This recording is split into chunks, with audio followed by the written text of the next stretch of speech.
മക്കൾ ഉപേക്ഷിക്കപ്പെടുന്ന മാതാപിതാക്കളുടെ എണ്ണം നാൾക്കുനാൾ വർദ്ധിച്ചുകൊണ്ടിരിക്കുകയാണ്. കേരളത്തിൽ ഇന്ന് വൃദ്ധസദനം എന്നത് കൂൺ പോലെ മുളച്ചുകൊണ്ടിരിക്കുകയാണ്. കഴിഞ്ഞ ദിവസം ഒരു വീഡിയോ കാണുവാൻ ഇടയായി. ആ വീഡിയോ കണ്ടതിന് ശേഷം നമുക്ക് അതിനെക്കുറിച്ച് സംസാരിക്കാം. പ്രിയപ്പെട്ടവരെ, ഇത് നമ്മുടെ ഗോപാലൻ അച്ഛനാണ്. സുഖല്ലേ? ഏഞ്ചൽസ് വാലിയിലെ എപ്പോഴും ആര് വന്നാലും ചിരിക്കുന്ന ഒരു മുഖമാണ് ഗോപാലൻ അച്ഛൻ. ഗോപാലൻ അച്ഛൻ്റെ ചിരി ഇങ്ങോട്ട് വരട്ടെ. ഗോപാലൻ അച്ഛൻ്റെ നാട് എവിടെയാണ്? കൈതപ്രം കണ്ണൂർ ജില്ലയിലെ കൈതപ്രം ആണ് നാട്. അപ്പോ അച്ഛൻ അത്യാവശ്യം മാന്യമായ ജോലിയൊക്കെ ചെയ്ത് ജീവിച്ചുകൊണ്ടിരുന്നതാണ്. പിന്നെ ഒരു സുപ്രഭാതത്തിൽ നമ്മുടെ ഏഞ്ചൽസ് വാലിയിലേക്ക് വരേണ്ട ഒരു സാഹചര്യം ഉണ്ടായി. എന്താ അച്ഛാ അങ്ങനെ ഇങ്ങോട്ട് വരേണ്ടി വന്ന എന്തുകൊണ്ടാണ്? അവരെ കേട്ട് തെറ്റിയില്ലേ? അച്ഛനെന്തായിരുന്നു ജോലി? വീടിന്റെ മേശരി പണിയായിരുന്നു. ഇപ്പോഴും മേശരി പണിയൊക്കെ അറിയും. അപ്പൊ കൂടെ ഏഞ്ചൽസ് വാലി പുതിയ ബിൽഡിംഗ് കെട്ടുമ്പോ പണിയെടുക്കും. ഓക്കെ. അപ്പൊ നമുക്ക് ബിൽഡിംഗ് കെട്ടുമ്പോ കാര്യങ്ങളൊക്കെ നോക്കി നടത്താൻ അച്ഛൻ മേശരി പണിയൊക്കെ അറിയാവുന്ന അച്ഛനാണ്. എത്ര മക്കളുണ്ട്? 2 ആള്. ആണോ പെണ്ണോ? ആണോ ആണ്. അപ്പൊ അവരുമായി മൂത്ത മകള് ടീച്ചറാണ്, രണ്ടാമത്തെ മകൻ മിലിറ്ററിക്കാരനാണ്. മകള് ടീച്ചറുമാണ്, മകൻ മിലിറ്ററിയാണ്, പട്ടാളക്കാരനാ അല്ലെ? എവിടെയാണ് ഇപ്പൊ ജോലി? വല്ലതും അറിയോ? ഒന്നും അറിയില്ല. എവിടെയാണെന്നൊന്നും ഇപ്പൊ അറിയില്ല. കാഞ്ഞങ്ങാടാണ് പോയതാണ്. അപ്പോ എങ്ങനെയാണ് അച്ഛന്റെ ഒരു കഥ അല്ലെങ്കിൽ ചരിത്രം? മകൻ പട്ടാളക്കാരനാണ്, മകള് ടീച്ചറുമാണ്. പക്ഷെ 2 പേർക്കും അച്ഛനെ നോക്കാനോ അല്ലെങ്കിൽ അച്ഛനുമായി പൊരുത്തപ്പെട്ട അച്ഛന്റെ കാര്യങ്ങൾ നോക്കി മുന്നോട്ട് കൊണ്ടുപോകാനോ കഴിയാത്തൊരു കണ്ടീഷനിൽ അച്ഛൻ വീട് വിട്ടിറങ്ങേണ്ടി വന്നു. വീട് വിട്ടിറങ്ങി കണ്ണൂർ ടൗണിലും മറ്റുമൊക്കെ അച്ഛൻ മാറി നിന്നു. മക്കള് വിളിക്കുമെന്നൊക്കെ പ്രതീക്ഷിച്ചു അല്ലേ? പക്ഷെ അവര് വിളിച്ചില്ല. അങ്ങനെയാണ് ഏഞ്ചൽസ് വാലിയിലേക്കുള്ള വഴി തുറന്നത്. ഇതുപോലെ എത്ര മാതാപിതാക്കളെ മക്കൾ ഉപേക്ഷിക്കപ്പെടുന്നുണ്ട്.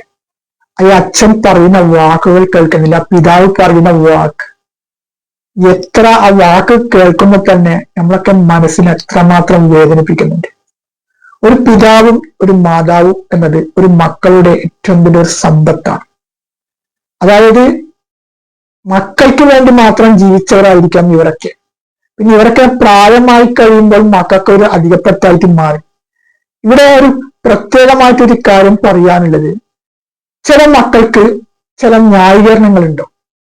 അതായത് നമ്മൾ വിദേശത്താണല്ലോ താമസിക്കുന്നത്, അതല്ലെങ്കിൽ മറ്റുള്ള സ്ഥലങ്ങളിലാണല്ലോ താമസിക്കുന്നത്, നമ്മൾക്ക് കുടുംബമായി, നമ്മൾക്ക് നമ്മളതായ പ്രാരാബ്ധങ്ങളായി, അതുകൊണ്ട് ഈ പ്രായമായി കഴിഞ്ഞാൽ നമ്മുടെ മാതാപിതാക്കളെ നമ്മൾക്ക് നോക്കാൻ പറ്റാത്ത ഒരു സിറ്റുവേഷൻ ആണ് ഉള്ളത്. അതുകൊണ്ടാണ് നമ്മൾ ഇതുപോലുള്ള അനാഥാലയങ്ങളിലോ അല്ലെങ്കിൽ ഏതെങ്കിലും വൃദ്ധസദനത്തിലോ കൊണ്ടുപോയി ഉപേക്ഷിക്കുന്നത് എന്നൊക്കെ ന്യായീകരണം പറയുന്ന മക്കളുണ്ട് നമ്മൾക്കിടയിൽ. ഇത്തരം മക്കളോട് പറയാനുള്ളത്, ഒരു ദയ എന്നുള്ള ഒരു കാര്യത്തിന്റെ ഒരു അംശമെങ്കിലും മനസ്സിലുണ്ടെങ്കിൽ ഇതുപോലുള്ള ക്രൂരത സ്വന്തം മാതാപിതാക്കളോട് ഒരു മക്കളും ചെയ്യത്തില്ല. കാരണം നിങ്ങളെ വളർത്തുന്നതിന്റെ കഷ്ടപ്പാടുകളും ദുഃഖങ്ങളും എത്രമാത്രം സഹിച്ചിട്ടായിരിക്കാം ആ മാതാപിതാക്കൾ നിങ്ങളെ വളർത്തിയിട്ടുണ്ടാകാം. ഇങ്ങനെയുള്ള മാതാപിതാക്കളെ പ്രായമാകുമ്പോൾ സന്തോഷിക്കുന്നതിന് പകരം അവരെ ഉപേക്ഷിക്കുക എന്നുള്ളത് ഏറ്റവും ക്രൂര ചിന്താഗതികളുള്ളവർക്ക് മാത്രമേ സാധിക്കുകയുള്ളൂ എന്നുള്ള കാര്യത്തിൽ യാതൊരുവിധ അഭിപ്രായ വ്യത്യാസവും ഉണ്ടായിരിക്കുകയില്ല. മക്കൾ ഉപേക്ഷിക്കപ്പെടുന്ന മാതാപിതാക്കൾക്കെതിരെ ഒരു നിയമപോരാട്ടം നടത്തുന്ന ഒരു വലിയൊരു പ്രവർത്തകനാണ് ഞാൻ. ഏകദേശം 10 വർഷത്തോളമായി ഈ രംഗത്ത് പ്രവർത്തിക്കുന്ന ഒരു വ്യക്തിയാണ്. ഇതിനെക്കുറിച്ചിട്ട് പല വാർത്തകളും വന്നിട്ടുണ്ട്. അത് മാധ്യമങ്ങളിലൊക്കെ വാർത്ത വന്നതാണ്. അതിന്റെ ചില പത്ര ക്ലിപ്പിങ്ങുകളൊക്കെ ഞാൻ ഇവിടെ കാണിക്കുന്നുണ്ട്. അപ്പോൾ ഇതിനെക്കുറിച്ചിട്ടൊക്കെ കുറച്ചെങ്കിലും എനിക്ക് അറിയാൻ പറ്റും. പല മാതാപിതാക്കളും മക്കളിൽ നിന്ന് കടുത്ത ക്രൂരതയ്ക്ക് ഇരയായിട്ടാണ് ഇതുപോലുള്ള വൃദ്ധസദനത്തിലും മറ്റും എത്തിപ്പെടുന്നത് എന്നതാണ് പഠനങ്ങൾ വ്യക്തമാക്കുന്നത്. കേരളത്തിൽ 600-ലേറെ വൃദ്ധസദനത്തിൽ പ്രവർത്തിക്കുന്നുണ്ട് എന്നതാണ് കണക്കുകൾ. സർക്കാരിന്റെ ഗ്രാന്റോടുകൂടി പ്രവർത്തിക്കുന്ന സ്ഥാപനങ്ങളാണ്.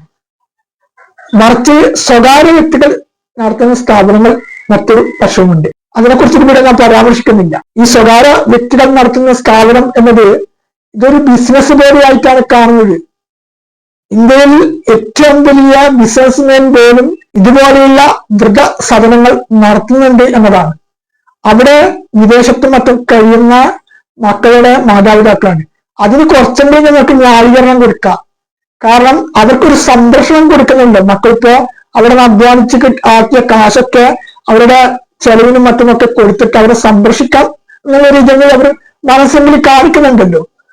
മറിച്ച് ഈ വെളിയോരങ്ങളിലും അതുപോലെ തന്നെ ആരാധനാലയങ്ങളുടെ മുറ്റത്തും അതുപോലെ തന്നെ ഈ ബസ് സ്റ്റാൻഡ് കേന്ദ്രീകരിച്ചിട്ടും അല്ലെങ്കിൽ റെയിൽവേ സ്റ്റേഷനിൽ കേന്ദ്രീകരിച്ചിട്ടൊക്കെ വീട്ടിലെ മാലിന്യങ്ങൾ തള്ളുന്ന ലാഘവത്തോടു കൂടി തള്ളുന്ന മക്കളെ നമ്മൾ എന്ത് വിളിക്കണം?